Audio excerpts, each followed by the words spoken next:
Welcome, guys, to my brand new series. It is called Handsome Reviews with the Handsome Guy. I'm your host, Jamiel Sorita. It's nice to see you guys again. Today, we're going to continue our series on Marvel movies.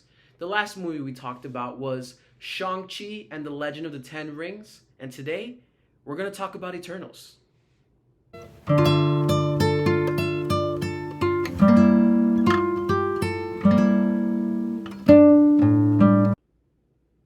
Now we're going to get into the nitty gritty of things. I want to split this review into parts. First, we're going to start with before the theaters. What does that mean? So before, the movie came out, I heard about it a couple of years ago when they announced all the new movies coming out for Marvel and stuff. And Eternals was on the slate. I had no idea what to expect. I heard that it's a very trippy story. It's kind of like talking about the history of Marvel and trying to put it into its place. So, I was kind of interested. And then they announced the cast. People like Kit Harington, Angelina Jolie, Salma Hayek. There was also Richard Madden, and a whole bunch of other actors that was slowly filling out the roster. And that got me curious. I was thinking about how, the idea of celebrity, because we recognize these actors, we want to see it more. Usually because that means that we've liked them in other movies that we've seen and that kind of stuff. And I figured it would make sense for them to do that because Eternals isn't a very popular comic and it's not very known at all in the mainstream. So this was like their first time trying to bring it in. So to make it easier and more interesting, they brought a lot of celebrities. And they definitely did in this movie. But it never really interested me. I was going to watch it because, Marvel. But then I saw the trailers come out and I still kind of wasn't really interested. It didn't look that interesting or different. I mean, it looked different, but it wasn't enough to that point where I was like, okay, I got to check this out. So that was my mindset. And then the movie came out in theaters. The reviews, I'm going to be honest with you guys. Not very positive reviews. A lot of people saying it's like one of the worst Marvel movies they've ever made. And Marvel, they can't do no wrong. So I skipped it. So I decided not to watch it in theaters or anything because I was like, maybe at some point they'll make it available on streaming, specifically on Disneyplus, which I do have. And guess what, guys?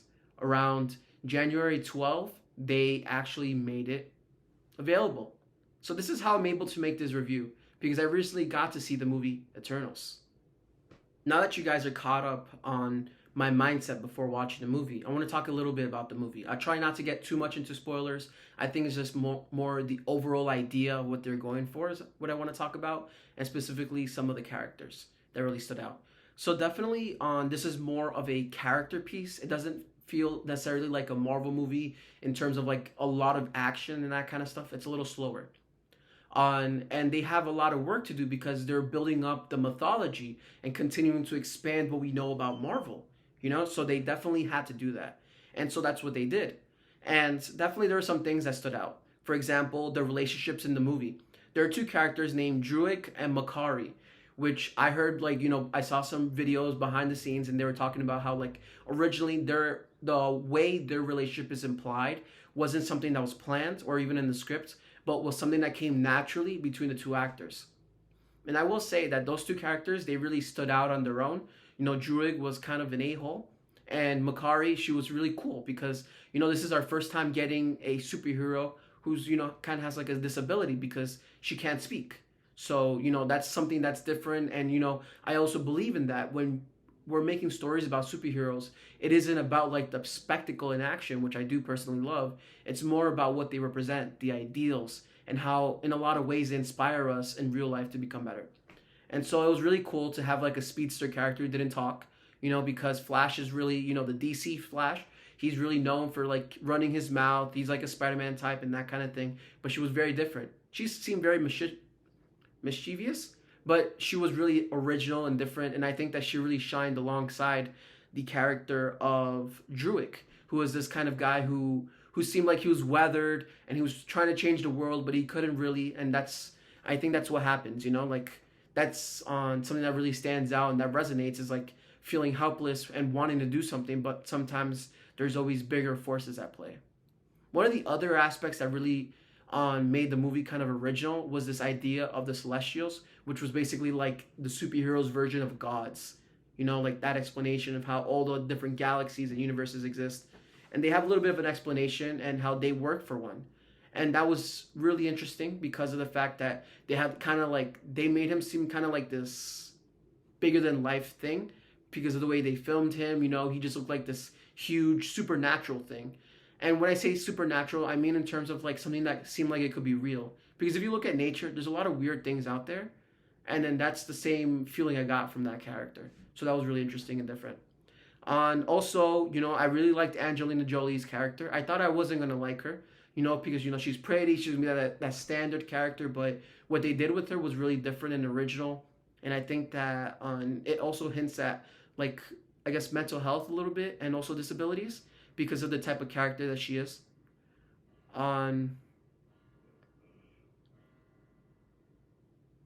also, you know, I was thinking about like the triangle that they created between the characters of Icarus, Cersei, and Dane, who is actually a superhero in a different comic, but he was mostly used in the movie to kind of tease, you know, of like what could happen next, and his name, because that's played by Kit Harington, and you know a lot of people love Game of Thrones, me included. So definitely, you know, it was meant to bring a lot of people's attention and stuff. But I will say, I want to get into a little spoiler just with that relationship. You know, I felt kind of like it was kind of forced between Cersei and Dane, and I felt more natural with Cersei and Icarus, which kind of makes sense because these, if you don't know, these characters are supposed to be like thousands of years old. And Dane, the character, he's very he's human. So far, what we've seen, he's human, and so you know he's only like whatever age he is in the movie. I think it's like 40 or something. So he didn't know her as much. And so it really does feel like the relationship between Cersei and Icarus is very natural and real, and like they had this thing going on for a long time in their history. But between Cersei and Dane, it was a little different. It was kind of forced. It was like she was waiting for something better to come along, so she was spending time with Dane. Which, you know, I will say kind of does reflect real life because there are relationships like that where you have these people are together, but you have no idea why. They don't have any chemistry. They don't seem to have fun.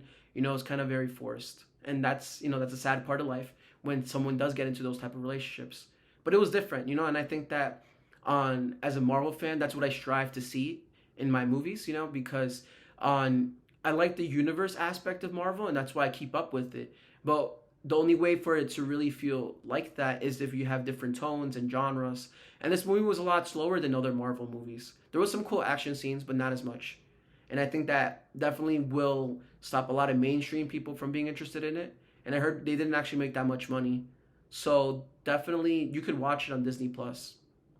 You know, after reviewing it and kind of like seeing my mindset change because of the fact that I watched it and seeing that the movie does have some heavier, interesting dynamics and themes, I will say, you know, I recommend it. You know, it's going to be a little slow at times. I will let you guys know ahead of time. But the characters and the way they're introduced and this kind of different style. And I will say this. There's a lot of very beautiful pictures in the movie. Like, it looks very cinematic. Even if you're watching on Disney Plus, you kind of see like what the director she was going for. And that's really cool because it does, to a certain extent, elevate the superhero picture, you know, on the superhero movies into something more artistic. So that was really cool. Thanks guys for watching the video. Don't forget to give it a like, you know, share it, and be aware that this series is coming back. And you're gonna be seeing a lot more of my handsome face, giving you guys some handsome reviews. Thanks for watching, guys. And I'll see you next week.